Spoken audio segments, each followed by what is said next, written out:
Nos ha tocado ahora escuchar la exposición de la palabra, así que si tiene su Biblia, por favor, abra el Evangelio de Juan en el capítulo 2, por favor.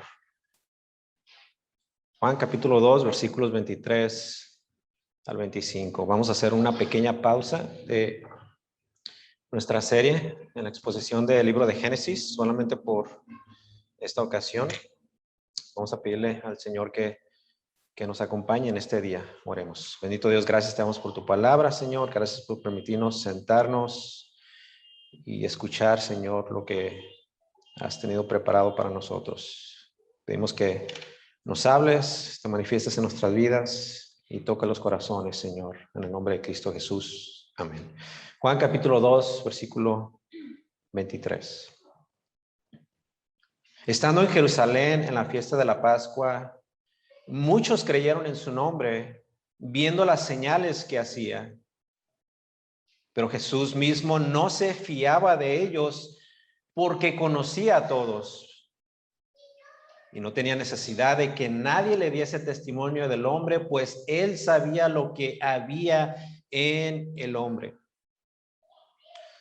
Todos aquí tenemos familia, a personas que amamos. Y las conocemos bien, las conocemos pero tan bien que sabemos cuáles son sus gustos. Sabemos cuáles son sus comidas preferidas. Sabemos también qué cosas les desagradan. Sabemos qué reacciones pueden tomar en determinados momentos. Podemos en cierta manera predecir lo que van a decir o pensar, ¿cierto? Mas aún así, después de convivir muchos años con estas personas cercanas y amadas y que conocemos muy bien, aún así podemos equivocarnos. Podemos ciertamente equivocarnos porque muchas veces es cierto que no las conocemos tan bien como creemos. El comentario que pensamos le iba a hacer reír le molestó. La broma que pensamos la iba a tomar bien no fue así, se le hizo de muy mal gusto e incluso por causa de eso hubo un pequeño distanciamiento. El regalo que pensamos le iba a encantar en su cumpleaños le pareció lo peor que le pudimos haber obsequiado, tanto así que se ofendió. Y nos preguntamos, en nuestra mente nos preguntamos, ¿qué pasó? Él o ella no es así, o por lo menos no era así. Pero tanto tiempo cerca de estas personas, tanto tiempo de conocerlas, de toda una vida. Y muchas veces fallamos porque no nos damos cuenta que no le conocíamos tan bien como lo pensábamos. Se ha dicho que cuando alguien se casa, nunca deja de conocer a su pareja. Pasa el tiempo y pasan los años y siempre aprendemos algo nuevo de nuestra pareja. Y a veces nos sorprendemos y decimos, hey, yo no sabía que te gustaba eso.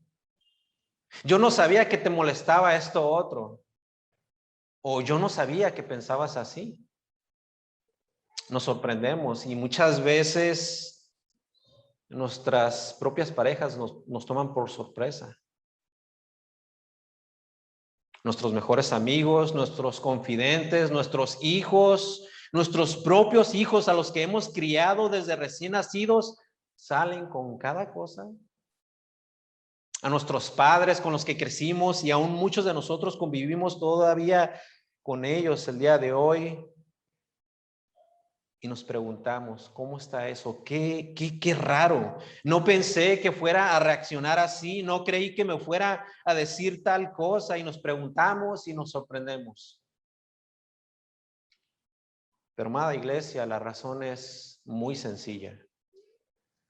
Pero muy sencilla. La razón por la que muchas veces no acertamos a lo que van a decir, pensar o cómo es que van a actuar, es porque nosotros no podemos ver su corazón. No podemos. Es imposible. Y si no podemos ver su corazón, entonces esto quiere decir que no podemos saber lo que hay dentro de su corazón.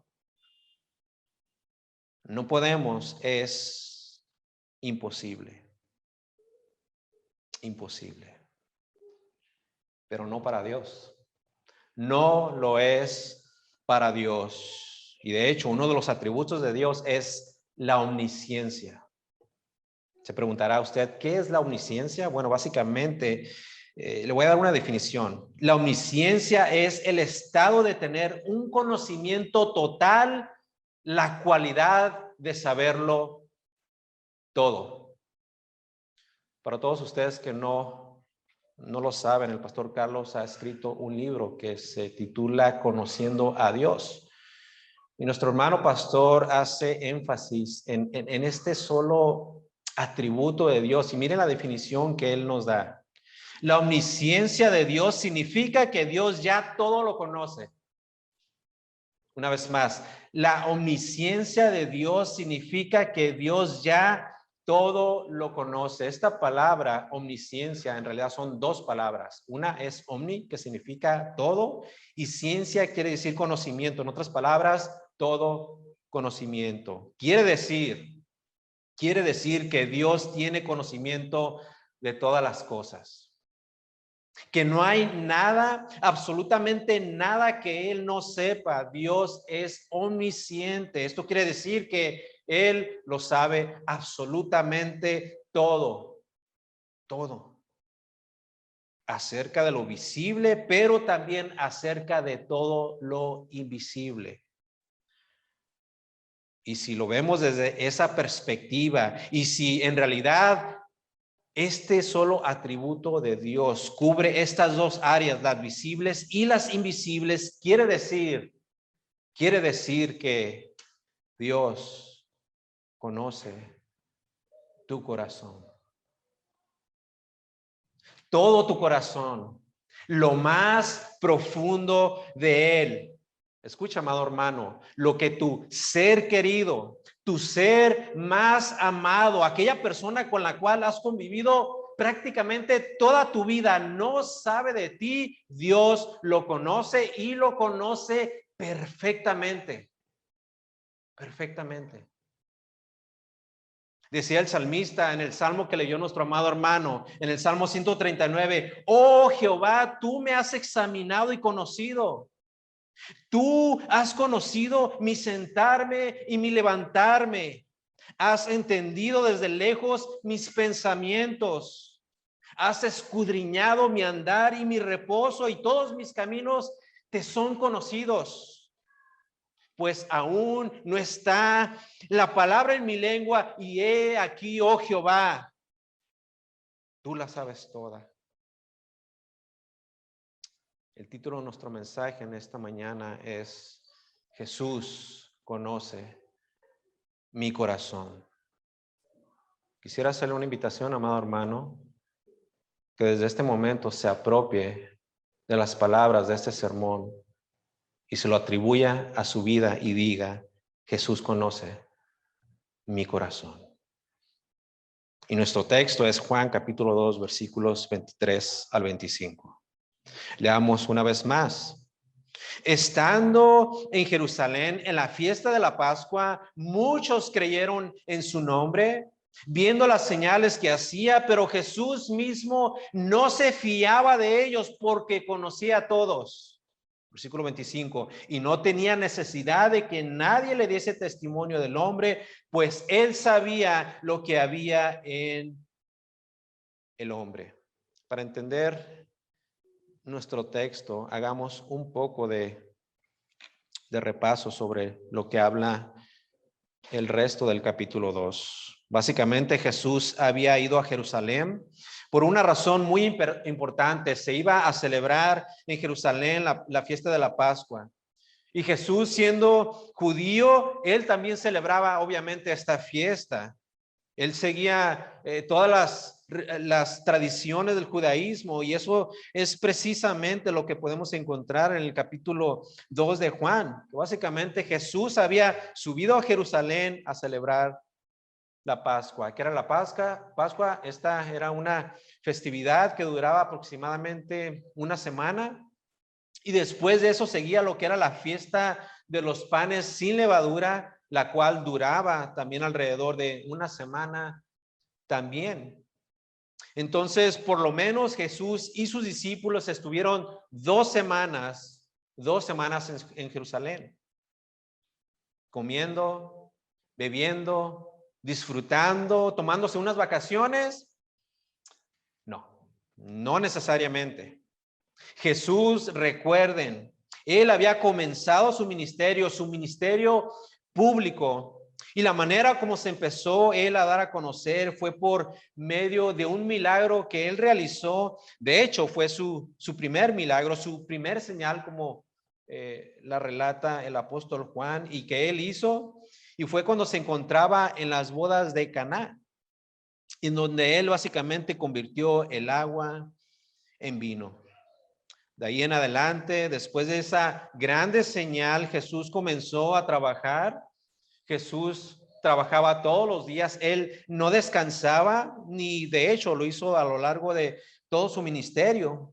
Vemos que Jesús trabajaba día y noche. Día y noche. De hecho, en una ocasión, años más adelante, lo vemos aún levantado a altas horas de la noche orando. Algo que a muchos de nosotros nos falta hacer, pero vemos que Jesús a altas horas de la noche está orándole a su Padre mientras sus discípulos dormían. Jesús siempre se encontraba trabajando en la obra de su Padre, y esas 2 semanas que estuvo en Jerusalén no fueron la excepción.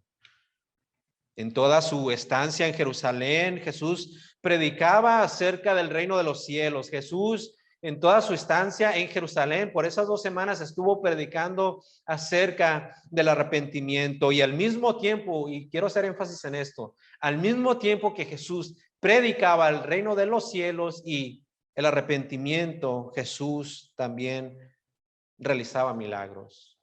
De hecho, muchos milagros, uno tras otro, uno tras otro. Ahora, ¿cómo sabemos que eran muchos milagros si en realidad no están registrados aquí en nuestro pasaje? ¿Cómo sabemos que Jesús, estando en Jerusalén, había realizado varias señales o varios milagros? Bueno, en realidad podríamos, sí, ¿no? Decir que no están registrados, pero sabemos y estamos seguros que Jesús hizo muchos milagros, porque el mismo autor del Evangelio de Juan nos dice casi al final del libro que Jesús había hecho muchas, pero muchas cosas, muchas señales. Jesús hizo tantas señales que dice el apóstol Juan que si se hubiesen escrito en todos los libros del mundo, estas no cabrían.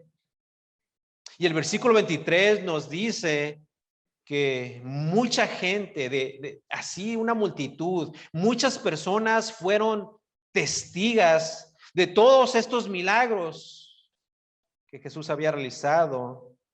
Y al verle, dice el apóstol Juan, que muchos, pero muchos creyeron en su nombre. Muchos milagros, mucha gente y muchos, pero muchos creyeron. Aparentemente, esto es aparentemente, muchos creyeron, pero solamente habían creído, entre comillas, por lo que habían visto. Ahora, ¿qué quiere decir todo esto? ¿O qué quiero decir con todo esto? Bueno, les voy a poner un ejemplo práctico. Vamos a suponer que yo soy un predicador, y lo soy, pero vamos a suponer que también tengo el don de sanidad. No se la tome en serio, ¿ok? Vamos a suponer que soy un predicador y tengo el don de sanidad. Y durante el culto o el servicio, después de mi sermón, empiezo a realizar milagros. Un ciego empieza a ver, un paralítico se levanta de su silla y comienza a caminar, tal vez a correr. Y supongamos que son milagros reales, milagros auténticos, señales que ciertamente se le pueden atribuir a Dios. Y hay mucha otra gente y es testiga de todo esto. ¿Y qué es lo que harían? Una, empiezan a maravillarse. Dos, empiezan a glorificar a Dios. Y aunque muchos tal vez sean sinceros de todo corazón,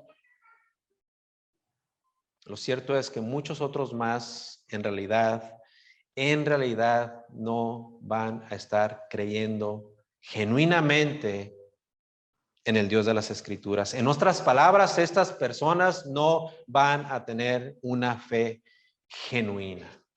Y cuando hablamos de fe genuina, nos referimos a la fe que trae como resultado una vida verdaderamente transformada. Una fe que conduce al arrepentimiento. Una fe que nos trae convicciones. Una fe que produce paciencia. Una fe que no desvanece, sino que es una fe firme y arraigada en la roca que es Cristo Jesús. Una fe que lleva al creyente, al verdadero creyente, a tomar pasos decisivos, pasos que estén conforme a la voluntad de Dios, aunque estos pasos le sean causa de dolor, sufrimiento o tal vez persecución. Pero que sabe que por su fe está agradando a Dios. Esta es una fe que, de acuerdo a las Escrituras, le da a esa persona vida en abundancia. Dice la carta a los Hebreos en el capítulo 10, en el versículo 38, mas el justo vivirá por fe, y luego dice, y si retrocediere, no agradará a mi alma. Estamos hablando de ese tipo de fe. Una fe genuina, una fe salvífica, una fe que nos conduce a obrar en el Señor.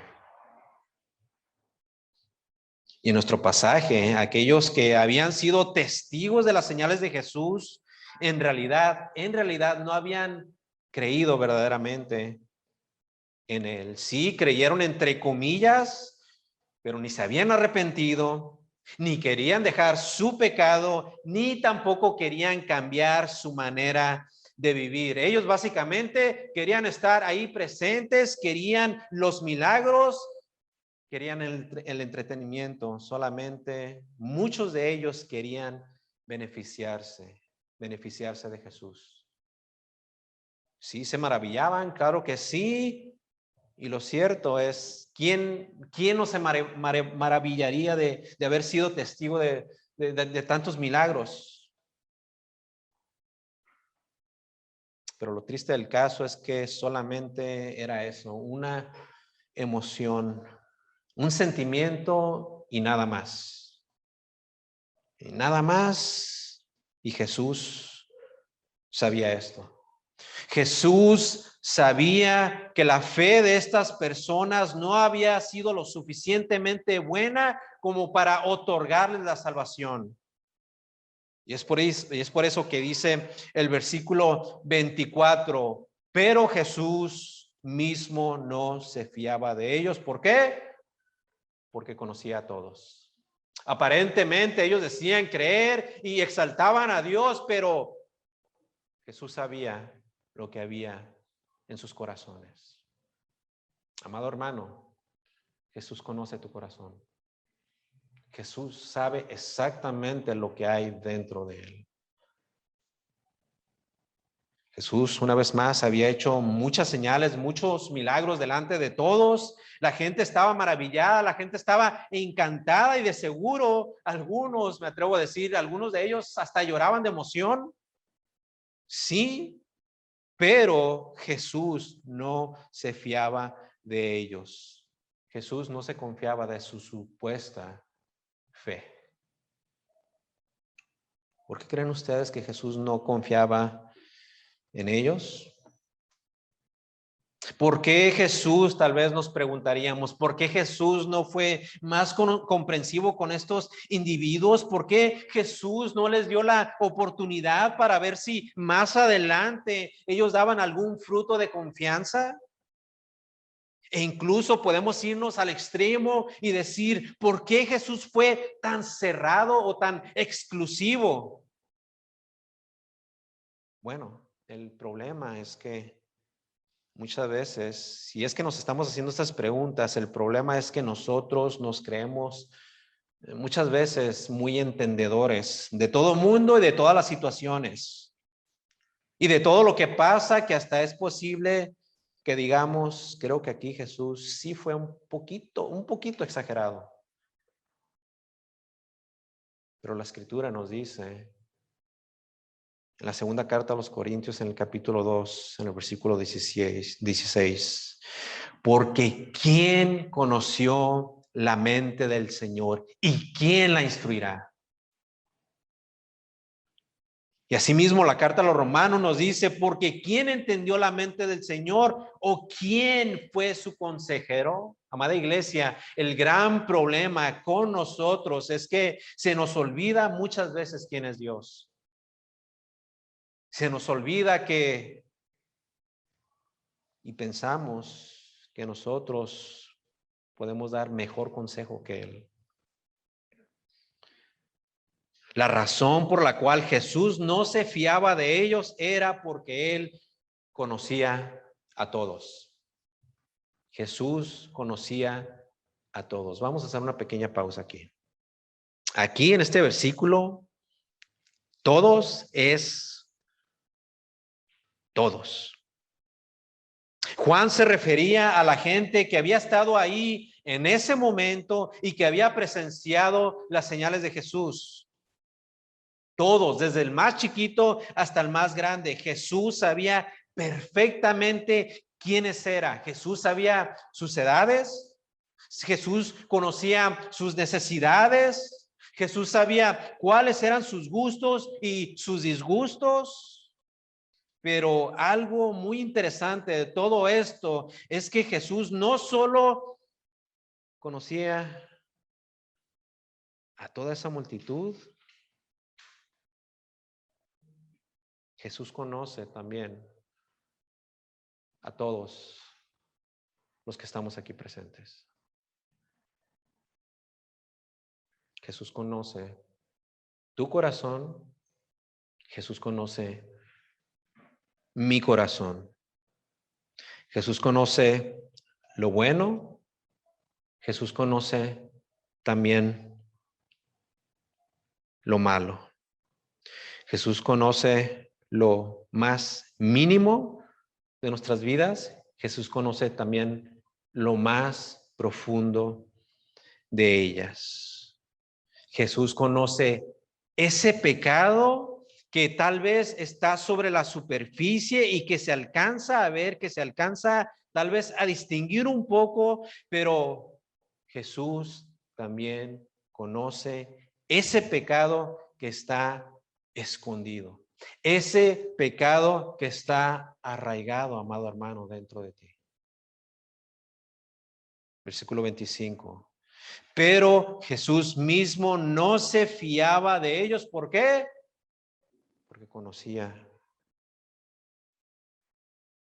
a todos. Versículo 25, ese era el 24. Y no tenía necesidad de que nadie le diese testimonio del hombre, pues él sabía lo que había en el hombre. Él sabía lo que había en el hombre. Todos aquí necesitamos obtener información para estar informados, ¿cierto? Todos aquí necesitamos saber que alguien venga y nos diga algo acerca de otra persona para poder conocerle, ¿cierto? Todos aquí estamos constantemente tratando de entender lo que hay en el corazón de nuestras parejas o de nuestros hijos o de nuestros mejores amigos, los más cercanos. Pero tristemente, aún muchos de nosotros necesitamos todavía entender nuestro propio corazón. Y necesitamos tratar de entenderlo porque muchas veces decimos y hacemos al mismo tiempo cosas incorrectas.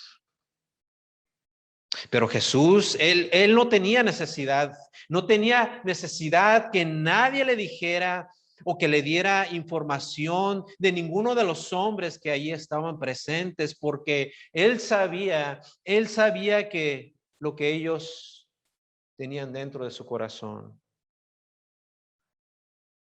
Y esto es fácil para nosotros que decimos ser creyentes y que leemos las escrituras y que las conocemos,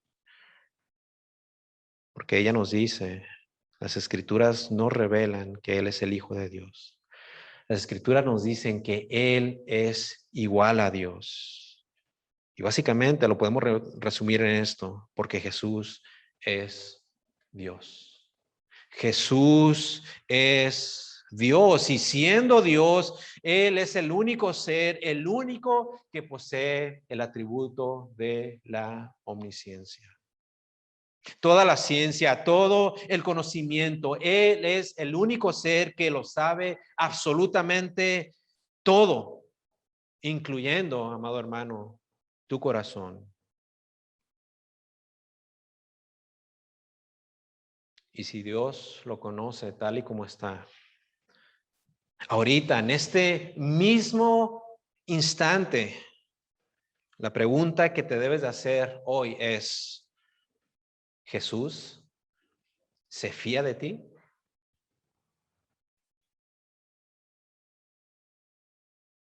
Tú dices creer en Jesús, tal vez porque haces las cosas correctas, tal vez porque vienes a la iglesia, tal vez porque has estado haciendo buenas obras, tal vez incluso porque sirves en algún ministerio, o tal vez porque lees la Biblia todos los días y crees incluso lo que está escrito hasta cierto punto, o tal vez porque fuiste testigo de un milagro, es muy posible, pero la pregunta es, ¿Jesús se fía de ti o no? Y si Jesús no se fía de ti, si Él no confía en tu fe, es porque tal vez tú no has creído verdaderamente. Todo ha sido superficial. Has estado viviendo un cristianismo falso. Dices tal vez amén, incluso en tu corazón, pero ese corazón tal vez sigue corrompido. No has creído verdaderamente en el Dios de las Escrituras. No has creído verdaderamente en el Evangelio del Señor Jesucristo.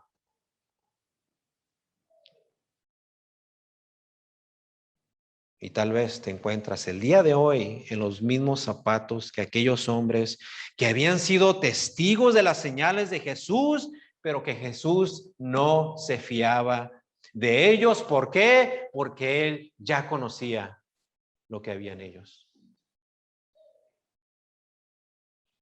Puedes, amado hermano, puedes engañar a todo mundo. Puedes engañar a tu esposa. Puedes engañar al pastor, a los hermanos. Pero la Biblia nos dice en Gálatas capítulo 6, versículo 7, no os engañéis porque Dios no puede ser burlado. Podríamos engañar ciertamente a todo mundo, a todo. A nuestros amigos, a nuestros empleadores, podríamos engañar a los sistemas del gobierno como a la Secretaría de Hacienda tal vez, o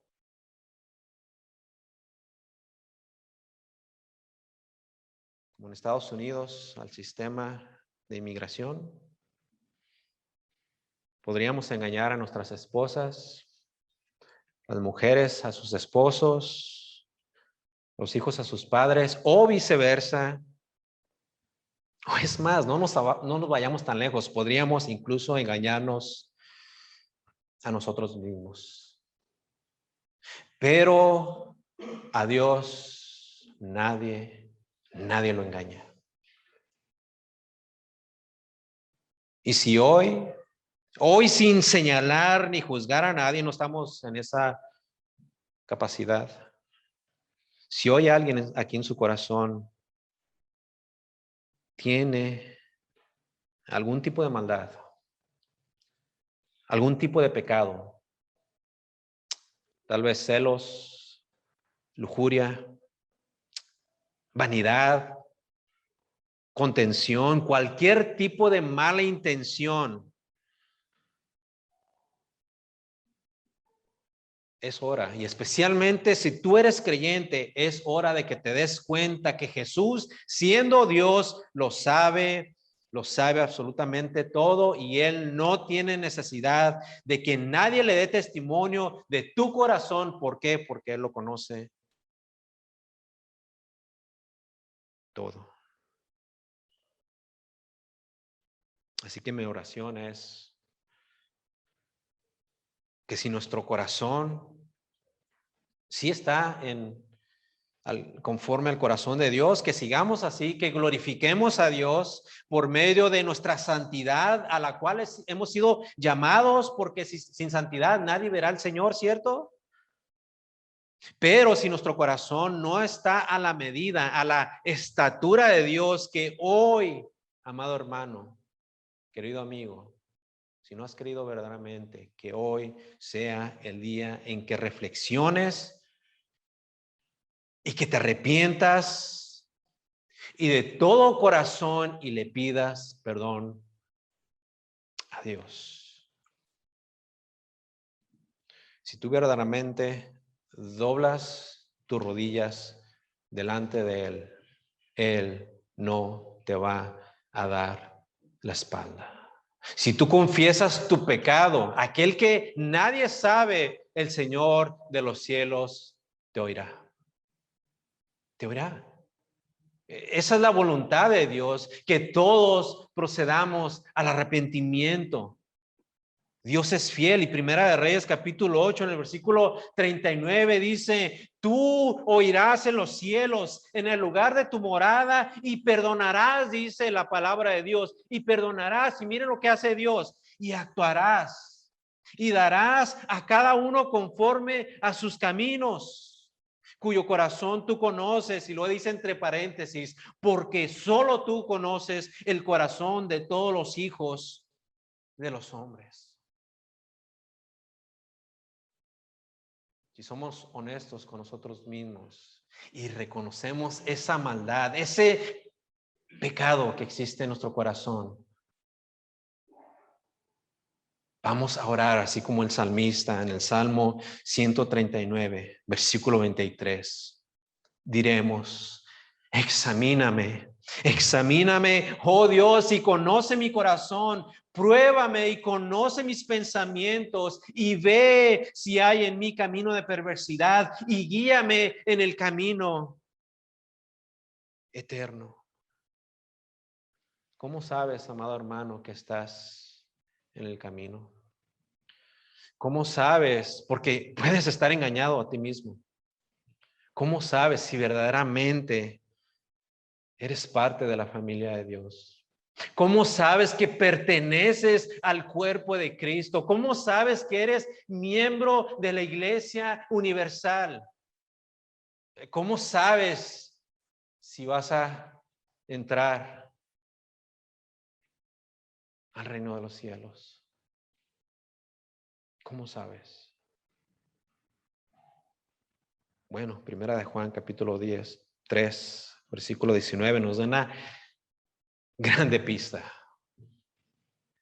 Y en esto conocemos que somos de la verdad, y aseguraremos nuestros corazones delante de Él. Pues si nuestro corazón nos reprende, mayor que nuestro corazón es Dios. Y miren lo que dice el apóstol Juan: y Él sabe todas las cosas. Todas. Amado hermano, amada hermana, Dios conoce tu corazón. Tal vez no está expuesto hacia los demás. Tal vez convives con tu cónyuge todos los días, duermes con él o con ella todas las noches y él o ella no sabe absolutamente nada, pero Dios sí lo sabe. Y si él lo sabe y es pecado, o son muchos pecados los que hay dentro de tu corazón, necesitas venir a Cristo. Necesitas confesar tu pecado, necesitas venir en fe y en arrepentimiento para el perdón de tus pecados. Arrepiéntete. Mira a la cruz, exalta a Cristo, ríndete ante Él. No confíes en nada, absolutamente nada. Echa todo a la basura, así como el apóstol Pablo, que todo te sea como, perdón por la palabra, excremento. Y confía en la obra y en la persona del Señor. Él conoce tu corazón. Arrepiéntete. Arrepiéntete. Señor, gracias por tu palabra. Gracias por tu evangelio. Porque por medio de él podemos encontrar el perdón de todos nuestros pecados. Oramos en el nombre de Cristo Jesús. Amén.